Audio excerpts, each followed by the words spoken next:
وصحبه أجمعين. أما بعد, Alhamdulillah para alim ulama, para imam, ustaz-ustaz, teku-teku, guru-guru kami, para orang tua kami, serta seluruh sidang jamaah salat subuh yang dirahmati Allah Subhanahu wa taala. Alhamdulillah, kita bersyukur kepada Allah Subhanahu wa taala atas segala limpahan karunia dan nikmat yang Allah berikan kepada kita. Ya alhamdulillah, Allah Subhanahu wa taala masih menghidupkan kita dan mengingatkan kita untuk menuju ke rumahnya, menunaikan salat subuh berjamaah, dan tentunya kita selalu berharap agar Allah Subhanahu wa taala senantiasa terus membimbing kita kepada hal-hal yang mendatangkan ridha daripadanya. Amin ya rabbal alamin. Karena memang kita ini manusia sangat lemah. Membuat perencanaan kita nggak bisa, susah. Yang terbaik dalam membuat perencanaan adalah Allah Subhanahu wa taala. Kita buat berbagai macam planning, bisa kita buat, tapi menentukan hasil daripada setiap planning tersebut itu bukan ranah kita. Bahkan untuk memastikan diri kita bangun setelah tidur, itu pun kita tidak kuasa kalau memang bukan daripada bantuan daripada Allah Subhanahu wa taala. Maka kita patut bersyukur Allah masih teringat kepada kita sehingga memudahkan kita untuk taat dan patuh kepadanya. Salawat berikan salam senantiasa tercurahkan kepada junjungan kita, panutan kita, al-qudwah al-hasanah, teladan yang sangat sempurna yang pernah Allah berikan kepada umat manusia, mengajarkan kita berbagai hal sehingga kita tahu apa yang mesti kita lakukan di dunia sehingga bisa selamat dunia dan akhirat kita. Sidang jemaah rahmati Allah Subhanahu wa taala, semalam ketika safari dakwah daripada perkotaan yang berceramah Ustaz Umar Ismail, Masya Allah, di antara banyak pelajaran yang dapat kita ambil, dan di dalam mukadimah beliau menyebutkan tentang bagaimana cepatnya berjalan waktu. Sangat cepat. Dulu sudah Ramadan, sekarang sudah dekat Ramadan. 1 bulan setengah lagi. Dulu perkara baru bayar listrik, sekarang bayar listrik lagi. Yang ada ambil kredit bulan kemarin baru bayar, sekarang udah diminta lagi. Benar sebagaimana disebutkan oleh baginda Rasulullah, la taqumus sa'ah hatta yataqarrab az-zaman. Tidaklah terjadi hari kiamat sampai zaman tersebut betul-betul sangat pendek, sangat dekat.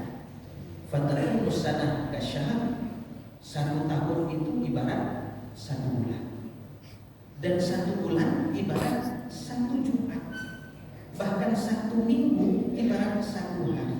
Sangat dekat. Bahkan kalaupun dulunya kita betul-betul butuh waktu yang lama untuk menuju satu tempat, maka sekarang betul-betul cepat. Maka jemaah rahmati Allah, dekat betul sekarang yang namanya waktu dan jarak, yang mana ini merupakan tanda hari kiamat. Begitu juga sebagaimana tadi Imam mengingatkan kita tentang menunaikan amanah, itu juga merupakan salah satu tanda dekatnya hari kiamat. Dan memang hari kiamat pun sudah dekat. Kita pun baru saja masuk ke dalam tahun baru 2026. Rupanya sangat cepat jemaah rahmati Allah Subhanahu wa taala. Maka di dalam tahun ke depan ini tentu kita harus punya landasan untuk menjalani setiap hari-harinya agar kita bisa selamat di zaman yang betul-betul sangat menguji kita dengan berbagai macam ujian di dalamnya. Ada ujian bagaimana kita bermuamalah, ujian tentang moral, ujian tentang syariat, berbagai macam ujian. Kita perlu pegangan, kita perlu pegangan. Maka Abdullah bin Mas'ud radhiyallahu anhu pernah mengatakan, "Idza stanna falyastanna biman qad mata." Kalau kalian ingin mengikuti jejak sunnah seseorang, maka ikutilah jejak orang yang sudah mati, yang terbukti kematiannya dalam keadaan baik. Sedangkan kita yang masih hidup belum aman daripada yang namanya fitnah, belum aman daripada yang namanya kematian yang baik. Dan di antara orang yang terbaik dalam meninggalkan dunia ini adalah baginda Rasulullah Sallallahu Alaihi Wasallam. ketika Sayyidina Mu'adz bin Jabal radhiyallahu anhu diutus oleh baginda Rasulullah ke Yaman. Dalam banyak riwayat itu ada yang bertanya, apa yang harus saya lakukan wahai baginda Rasulullah? Itu dalam hadis yang sering kita dengarkan. Maka Rasulullah berikan tuntunan. Dalam riwayat lain rupanya Sayyidina Mu'adz bin Jabal bertanya juga kepada Rasulullah, wahai Rasulullah, alimni syai'an mimma yuqarribuni minal jannah wa yub'iduni minan nar. Dalam Musnad Imam Ahmad, wahai Rasulullah, tolong beritahukan kepada ajari aku wahai Rasulullah tentang perkara yang dapat membuat saya dekat dengan surga dan jauh daripada neraka. Dalam riwayat lain di dalam kitab At-Tamhid yang ditulis oleh Ibnu Abdul Bar yang menyusun juga hadis-hadis, yaitu ketika baginda Rasulullah mewasiatkan kepada Mu'adz bin Jabal ketika beliau ingin pergi ke Yaman, Rasulullah berkata, mungkin kamu gak jumpa lagi dengan saya.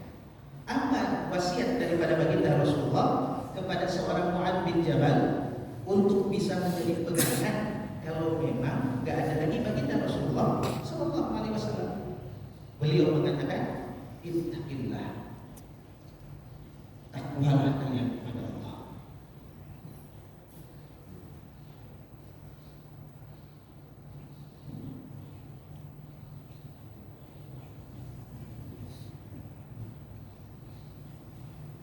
Untuk takwa itu berat juga, sangat berat.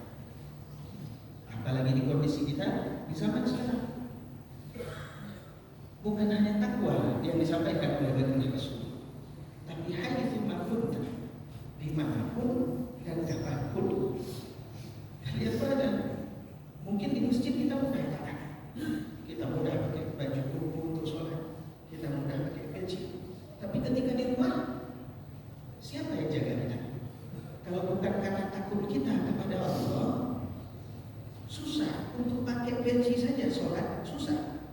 Untuk pakai baju gamis saja sholat, susah. Untuk pakai sarung saja untuk sholat, di rumah saja, itu susah. Kalau di tempat ramai, kita mudah untuk taat. Kenapa? Kita betul-betul perlu pengakuan daripada orang-orang. Kita perlu validitas daripada orang-orang. Oh, ini orang saleh, ini orang baik. Tapi di rumah jemaah dirahmati Allah, siapa yang melihat? Ittaqillah haitsu ma kunta. Bertakwalah kalian kepada Allah dimanapun kalian berada. Singkat nasihatnya, tapi masya Allah, untuk dijalani betul-betul berat. Sahabat baginda Rasulullah, ketika baginda Rasulullah sallallahu alaihi wasallam melantunkan ayat yang diwahyukan kepada beliau, ya ayyuhalladzina amanu taqullaha haqqa tuqatih. Bertakwalah dengan sebenar-benar takwa. Apa yang terjadi kepada para sahabat? Berat jemaah Allah untuk bisa bertakwa dengan sebenar-benar takwa. Kalau takwa sekedar yang zahir saja itu mudah. Kita tinggal pakai baju gamis keluar, udah dikatakan ini orang saleh. Apalagi zaman sekarang zaman tipu-tipu jemaah Allah. Orang bisa dikatakan saleh hanya dengan update status pengajian selama seminggu saja. Seminggu update status pengajian, data pengajian, foto, tulis caption. Nikmat kali pengajian hari ini. Padahal hadir habis itu keluar. Cuman foto saja habis itu keluar. Kemudian besok lagi sampai 7 hari itu coba duduk sama kawan. Karena ini soleh. Itu padahal cuma sebentar saja. Untuk merubah status zahir itu betul-betul mudah. Tapi untuk mengubah yang di dalam ini yang berat. Makanya disebutkan di dalam sebuah hadis yang diriwayatkan oleh Sa'ad bin Abi Waqqas radhiyallahu anhu, Rasulullah sallallahu alaihi wasallam menyebutkan, innallaha yuhibbul 'abda taqiyyal ghaniyal khafi. Sesungguhnya Allah mencintai. Ini enggak sembarang kalau orang dicintai oleh Allah. Spesial betul orang yang dicintai oleh Allah. Siapa mereka? Al-'abd, yaitu hamba. Rupanya status tertinggi kita manusia di sisi Allah, di hadapan Allah, bukan ketika kita memiliki segala-galanya, tapi ketika kita tahu posisi kita adalah seorang budaknya Allah, seorang hambanya Allah. Semakin sempurna kita menjadi hamba di hadapan Tuhan kita, maka semakin sempurna pula status kita di sisi Allah. Bagaimana seorang hamba? Hamba itu gak bantah. Kalau pembantu masih bisa bantah, tapi kalau hamba gak berani bantah tuannya. Apa yang dikatakan oleh tuannya, sami'na wa ata'na, walaupun berat. Itulah status seorang hamba. Maka orang yang paling dicintai oleh Allah siapa mereka?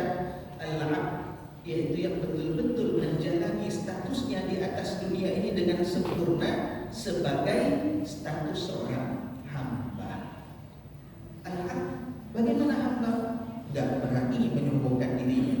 Bagaimana seorang hamba bisa sombong, sedangkan statusnya diketahui oleh orang-orang, dia udah mau ngomong besar, mau apa? Hamba. Yang kedua, at-taqi, yang bertakwa kepada Allah Subhanahu wa ta'ala. Al-ghani, yang betul-betul tidak banyak butuh kepada orang-orang. Sifat mutlak yang hanya ada pada Allah adalah al-ghani, yaitu Allah tidak butuh kepada kita, tidak butuh kepada makhluk. Maka Allah juga suka kepada seorang hamba yang tidak banyak melihat tentang nikmat-nikmat orang. Dia betul-betul merasa cukup dengan apa yang Allah berikan kepadanya, karena memang itu perkara yang diridhai Allah untuk diberikan kepada dirinya, dan dia mengapresiasi apapun pemberian daripada Tuhannya. Al-ghani, yaitu tidak banyak butuh kepada orang.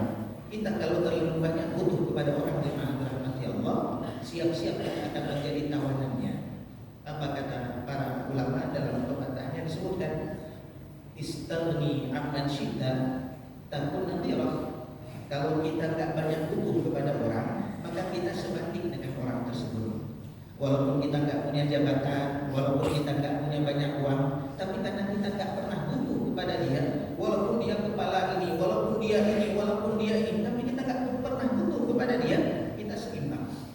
Apa yang dia omongkan, kita bisa menjawab kalau saatnya itu bertentangan dengan diri kita.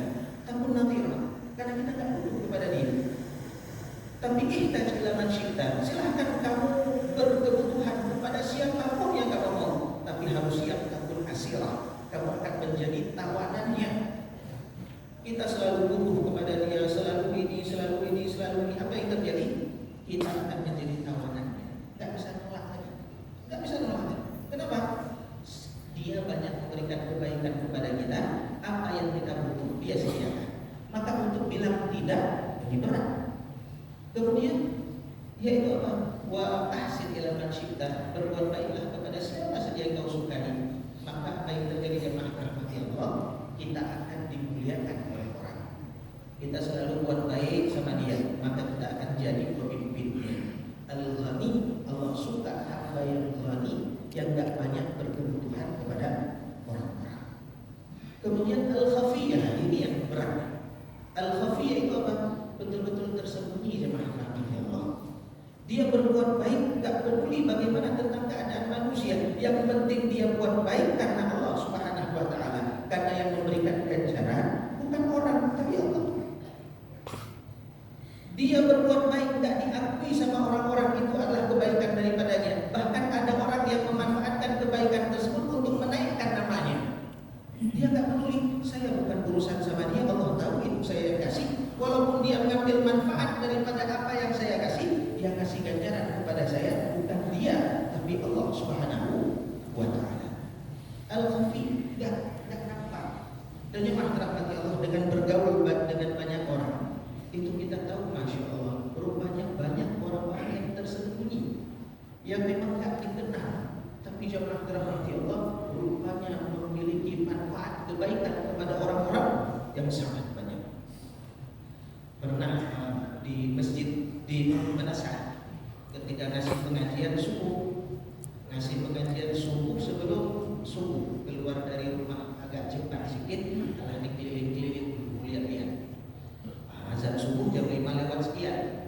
Ini setengah 5 keluar, datanglah ke tempat tersebut. Oh, rupanya masih gelap lampunya, belum dihidupkan. Akhirnya keliling-keliling tempat lain, lihat-lihat tak ada. Setelah dekat-dekat azan, balik ke tempat tersebut. Ketika balik ke tempat tersebut, udah azan, orang yang azani datang. Ustaz, mohon maaf Ustaz ya, Ustaz tadi udah datang ya. Rupanya jemaah dirahmati Allah, dalam keadaan gelap, rupanya sudah hadir. Sudah, saya bilang marbot masjid. Saya kira marbot masjid yang jaga masjid, dia yang azan, dia yang buka pintu masjid, dia yang jaga. Rupanya ketika meninggal orang tersebut, ramai betul yang sholat.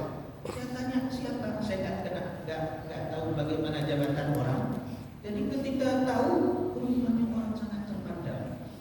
Rupanya ada orang-orang yang tersembunyi nggak nampak, tapi masya Allah betul-betul dikenal oleh kami. Kita juga ada orang yang tidak bisa ceramah, tapi semua kebaikan dia yang jaga. Tapi orang-orang nggak tahu tentang orang tersebut. Itu al-khafi, betul-betul nggak nampak. Maka jemaah dirahmati Allah, bahkan Rasulullah pernah mengatakan bagaimana rubba ash'al albar madfu'un bil abwab law aqsama 'ala Allah la abarra. Berapa banyak orang yang rambutnya acak-acakan, pakaiannya acak-acakan, rambutnya berdebu, tapi orang tersebut kalau datang ke rumah orang-orang ditolak sama orang-orang. Ngelihat penampilannya, ngelihat pakaiannya, diusir sama orang-orang. Tapi apa kata baginda Rasulullah? Lau aqsama 'ala Allah, kalau dia bersumpah atas nama Allah, minta kepada Allah, la abarrah, tunai Allah berikan. Orang tersebut tidak dipandang sama manusia, tapi di sisi Allah betul-betul sangat bernilai. Dulu ada yang namanya Julaibi, terkenal. Orang-orang betul-betul menolak di Julaibi. Kenapa? Ya si Julaibi sudah berkulit hitam, nggak punya orang, nggak punya suku. Kemudian ditanya sama Rasulullah, apakah kamu nggak mau menikah wahai Julaibi? Enggak wahai Rasulullah. Padahal menikah keinginan semua laki-laki ingin begitu menikah. Tapi ketika ditanya sama Rasulullah, enggak wahai Rasulullah. Ditanya lagi, mau menikah wahai Julaibi? Enggak wahai Rasulullah. Ditanya lagi, mau menikah wahai Julaibi? Apa jawabannya? Siapa yang mau menikah sama saya wahai Rasulullah? Rupanya ditolak sama orang-orang. Apa kata Rasulullah? Disuruh pergi ke salah satu rumah daripada pembesar daripada Madinah. Di situ ada perempuan yang umurnya siap menikah. Kasih tahu, disuruh kasih tahu bahwasanya Rasulullah itu ingin anaknya perempuan itu menikah dengan Julaibi.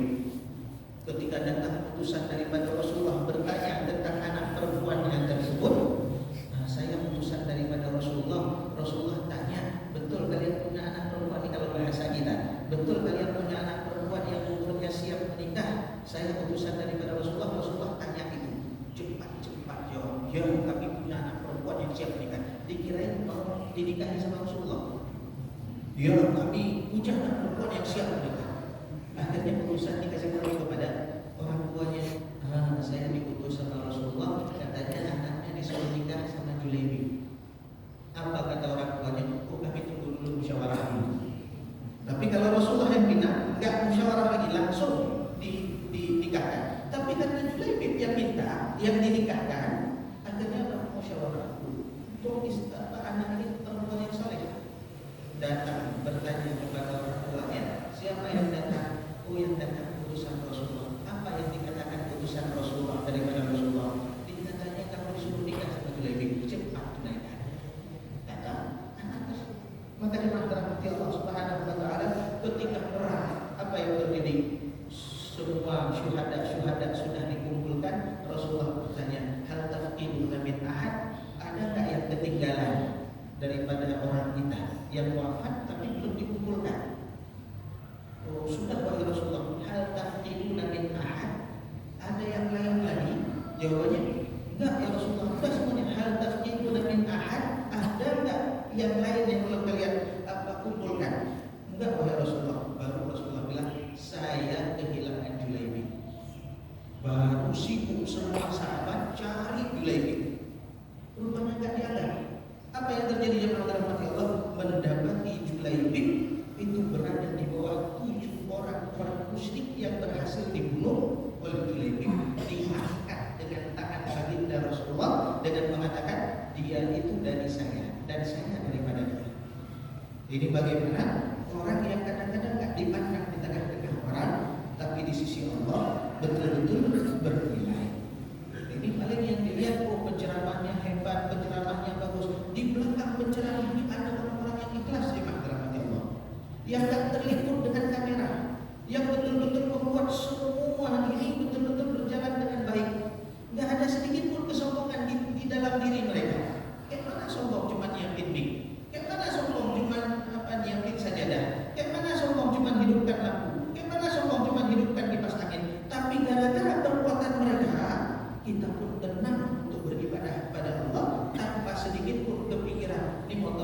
curiga, rupanya ada yang jaga. Ini sendal saya hilang dan rupanya ada pengamanannya. Ini bagaimana betul-betul tenang kita ibadah gara-gara orang tersebut. Mereka betul-betul bertakwa kepada Allah, yaitu dimanapun dan kapanpun berada.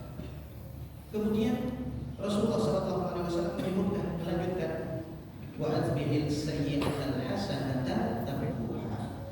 Kita tidak luput daripada dosa dan rahmat Allah. Semua kita punya yang namanya cacat, punya keburukan, punya aib yang setiap daripada kita betul-betul tutup aib tersebut dengan serapat-rapatnya. Kita betul-betul menampakkan kebaikan daripada diri kita. Kita masih dimuliakan oleh manusia karena Allah memberikan sinar tertutup daripada aib kita. Kalau aib kita dibuka sama Allah, nggak ada yang mau dengar orang ceramah. Kalau aib kita dibuka sama Allah, jangankan orang jauh, dengan keluarga saja kita nggak berani jumpa. Kita lihat istri 24 jam sama kita, terdetik dalam benak kita, ini kok kalau tadi dinampain, pernah kita jumpa istri. Kita jumpa istri misalnya, rupanya apalah misalnya ada sesuatu yang kita tak suka, terdetik di hati kita, dinampakkan sama Allah. Bagaimana keadaan rumah tangga? Kita ketemu anak, ada komentar yang mungkin buruk, tak mungkin kita luapkan dengan kata-kata, tapi kalau dinampakkan oleh Allah, anak menghormati kita. Kita ditutup dengan penutup yang sangat luar biasa daripada Allah, sehingga kita berani berjumpa dengan orang-orang dan orang pun mau datang kepada kita. Itulah kebaikan daripada Allah Subhanahu wa Ta'ala. Maka semua kita punya keburukan. Maka bagaimana jemaah rahmati Allah, betul kita melihat keburukan tersebut itu betul-betul dihapus, diampuni oleh Allah. Bagaimana caranya? Banyak-banyak buat baik. Kita nggak tahu masa dulu kita kelam atau enggak. Ada yang dulunya betul-betul jahat, alhamdulillah sekarang sudah ke masjid. Ada yang dulunya betul-betul luar biasa keburukannya, alhamdulillah sekarang sudah terikat sama Allah. Bagaimana kita menyesali apa yang pernah kita kerjakan? Bagaimana cara menghapus apa yang pernah kita kerjakan? Yaitu dengan memanfaatkan sisa waktu ini dengan kebaikan. Buat baik banyak-banyak buat baik. Walaupun kecil, karena kebaikan yang kecil kalau diterima sama Allah, ganjarannya nggak mungkin kecil. Kecil saja kebaikan yang kita lakukan, tapi karena kita berbuat baik kepada yang maha kaya, yang maha pemurah, yang maha pengampun, maka ganjarannya nggak mungkin kecil. Ibarat kita bantu orang kaya, dermawan, sikit kita bantu, apa yang dikasih sama orang kaya? Ada salah satu tengku di Banda Aceh. Jadi ada orang Malaysia, orang kaya Malaysia, kebetulan anaknya jalan-jalan ke Bali, hilang paspornya. Ketika hilang paspor kan bingung, ini gimana? Karena memang gak ada yang dikenal kecuali tengku yang ada di Aceh. Ditelepon, anak saya di Bali. Ini Ustaz belum pernah ke Bali. Anak saya di Bali, paspornya hilang, bisa bantu? Akhirnya apa? Ditelepon kawan yang ada di sana, karena memang dari jemaah tapi ditelepon kawan yang di sana, tolong bantu, ada ini kehilangan paspor. Cuma dibantu dibawa ke kantor polisi buat surat kehilangan. Apa yang dilakukan oleh ayahnya kepada Ustaz ini? Diajak jalan-jalan ke Malaysia, ditidurkan di tempat yang paling tak pernah tidur di hotel seperti itu. Kemudian dipertemukan sama keluarga besarnya, kemudian dijauh. Kecil perbuatannya, tapi orang sanggup memberikan ganjaran besar. Bagaimana dengan Allah yang kekayaannya tidak terbatas? Bagaimana dengan Allah yang mengumumkan dirinya sebagai Maha Pemurah, Maha Pengasih, Maha Penyayang? Gak mungkin sesuatu yang kecil kalau diridhoi oleh Allah ganjarannya kecil, gak mungkin, pasti besar. Kita saja kalau sholat keluar sholat subuh, cuma sholat di masjid saja, buat Allah ridho, itu ganjarannya gak mungkin kecil. Maka jemaah rahmati Allah, berbuat baiklah, bukan hanya diberikan ganjaran, dosa kita pun dihapus sama Allah Subhanahu wa Ta'ala. Yang terakhir, wa khaliqin nas bi khuluqin hasan. Nah, ini penting karena ad-din al-muamalah. Agama ini bagaimana cara kita bermuamalah? Bergaullah dengan orang, berakhlaklah dengan orang dengan akhlak yang baik. Kita sangat butuh kepada orang-orang yang memiliki akhlak yang baik sekarang di mana Allah. Kita betul-betul sakit kepala kita dengan kerjaan kantor, sakit kepala kita dengan macam-macam. Tapi ketika berjumpa